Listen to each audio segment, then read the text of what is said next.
ஸ்ரீமதே ராமானுஜாய நமக. ஆழ்வார் எம்பெருமானார் ஜீயர் திருவடிகளே சரணம். ஆச்சாரியன் திருவடிகளே சரணம்.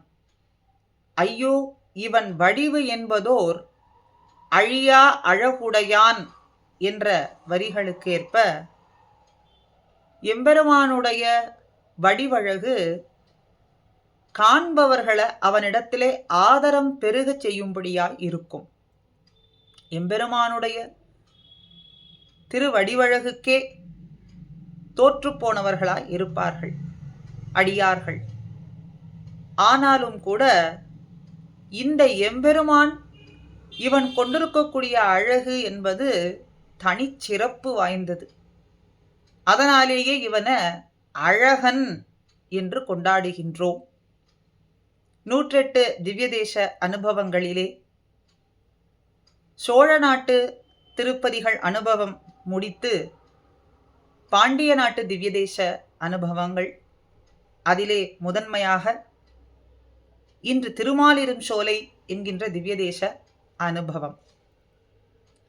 தெற்கு திருவேங்கடம் என்று பிரசித்தியாக கொண்டாடப்படக்கூடிய திவ்ய தேசம், வடக்கு திருவேங்கடம் திருப்பதி என்று கொண்டாடுவது போல தென் திசைக்கு திலதமாய் இருக்கும் திருமாலிரும் சோலை தெற்கு திருவேங்கடம் என்ற தனிச்சிறப்பும் இந்த திவ்ய தேசத்துக்கு உண்டு.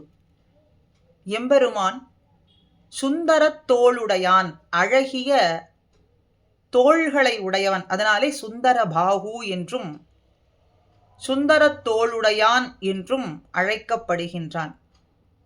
ஆண்டாள் நாச்சியார் அழகாக ஒரு பாசுரத்திலே சுந்தர தோளுடையான் என்கின்ற அழகான வலையிலே, அந்த அழகன் வலையிலே அகப்பட்டவர்கள் மீள்வது என்பது சாத்தியமே கிடையாது. சாதாரண வலையிலே அகப்பட்டவர்கள் மீள முடியுமோ தவிர சுந்தரத்தோளுடையான் அழகன் வலையிலே அகப்பட்டவர்கள் மீள்வது என்பது சாத்தியமாகாது. சுந்தரத்தோளுடையான் சுழலையில் நின்று உய்துங்கொலோ என்று சொல்றாள். அழகன் திருமால் விரும்பி இருக்கும் சோலை, விரும்பி இதை இருப்பிடமாக கொண்டிருக்கக்கூடிய சோலை, அதுதான் திருமால் இரும் சோலையாக மருவி அந்த நாமமே இந்த திவ்ய தேசத்துக்கும் ஆனது. திருமால் இரும் சோலை. மூலவரும் உற்சவரும் பஞ்ச ஆயுதங்களோடு காட்சி கொடுக்கிறார்கள். யமதர்மராஜனுக்கு காட்சி கொடுத்ததனாலே இந்த திவ்ய தேசம் ரிஷபாத்ரி என்கின்ற நாமத்தோடும் அழைக்கப்படுகின்றது. யமதர்மராஜனுக்கு எம்பெருமான் இங்கே சுந்தர ராஜனாக காட்சி கொடுத்து அருள் சுரந்தான் என்றும் சொல்லப்படுகின்றது. பசு மந்தையிலே, பசு கூட்டத்திலே தனித்திருக்கக்கூடிய ஒரு காளை எப்படி இருக்குமோ அதுபோல இங்கு இருக்கக்கூடிய மலைகளிலே தனியாக விளங்கும் மலையாக இந்த மலை திகழ்கின்றது. அழகர் மலை, ரிஷபாத்ரி, ரிஷபம்னா காளை. ஆக இந்த மலைகளுக்குள்ளே தனியாக காளை போன்று விளங்குவதனாலேயும் ரிஷபாத்ரி என்கின்ற திருநாமம் இந்த திவ்ய தேசத்துக்கு அழகர் மலை என்றும் சொல்லப்படுகின்றது. இங்கு இருக்கக்கூடிய பக்தர்களுக்கு, கள்ளர் கூட்டத்துக்கு அருள் சுரந்ததனாலே கள்ளழகர் என்ற திருநாமத்தோடும் எம்பெருமான் அழைக்கப்படுகின்றான். இங்கே எழுந்தருளியிருக்கும் சுந்தர பாகுவுக்கு ஓடக்கூடிய நூபுர கங்கை, சிலம்பாறு என்று சொல்லக்கூடிய தீர்த்தத்தினால் மாத்திரமே திருமஞ்சனம் செய்யப்படுகின்றது.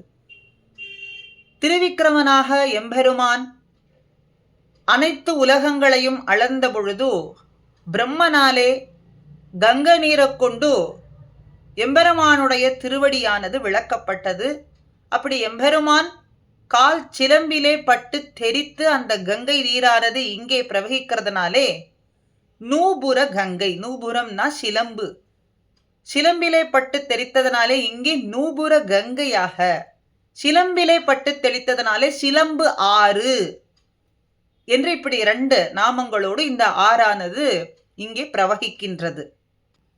கவிச்சக்கரவர்த்தி கம்பர் ராமனுடைய அழக புகழ்ந்து பாடும் பொழுது தோள் கண்டார் தோளே கண்டார், தாளினைகளை கண்டவர்கள் தாளே கண்டார் என்று சொல்றது போல, தோள் அழக பார்த்தவர்கள் அந்த தோள் அழகிலிருந்து கண்ணை எடுப்பதுங்கிறது சாத்தியமே இல்லை என்று சொல்றது போல, இங்கே தோள் அழகுக்கே சிறப்பு தரும்படியாக எம்பெருமான் சுந்தர தோளுடையானாக, சுந்தர பாகுவாக இங்கே எழுந்தருளியிருக்கிறான். நம்மாழ்வார் இந்த திவ்ய தேசத்தை எம்பெருமான குறித்து மங்களாசாசனம் செய்யும் பொழுது, திருமாலிரும் சோலை எம்பெருமான் என் நெஞ்சு நிறைய வந்து புகுந்தான், அப்படியே என் நெஞ்சு முழுக்க வந்து மற்ற திவ்ய தேசங்கள் எல்லாமும் விட்டு விட்டு என் நெஞ்சையே தனக்கு வாசஸ்தானமாக கொண்டு வந்து புகுந்தான்.